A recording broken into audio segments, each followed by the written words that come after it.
In queste ore siamo in tanti impegnati per cercare di aiutare Zara a salire in aereo a Kabul.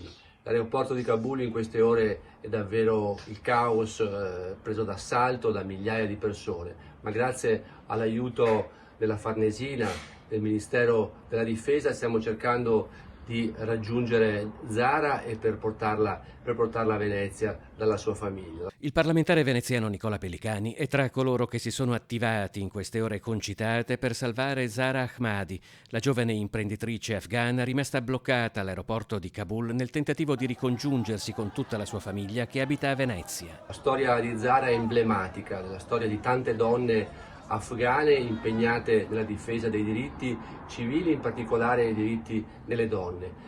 Zara ha sfidato il regime talebano, ha sfidato con la sua attività di imprenditrice, con la sua esperienza e poi da ultimo con le interviste che l'hanno messa davvero in difficoltà e adesso è terrorizzata e dobbiamo aiutarla a venire a Venezia a raggiungere la sua famiglia. La drammatica situazione di Zara è seguita anche dalla regione ed è stata oggetto di una telefonata tra il presidente Zaia e il ministro degli esteri. Ho proprio sentito stamattina il ministro Di Maio, perché ci stiamo interessando anche del caso della signora afghana e dei familiari che sono tutti qui, insomma, li avete riportati sui giornali.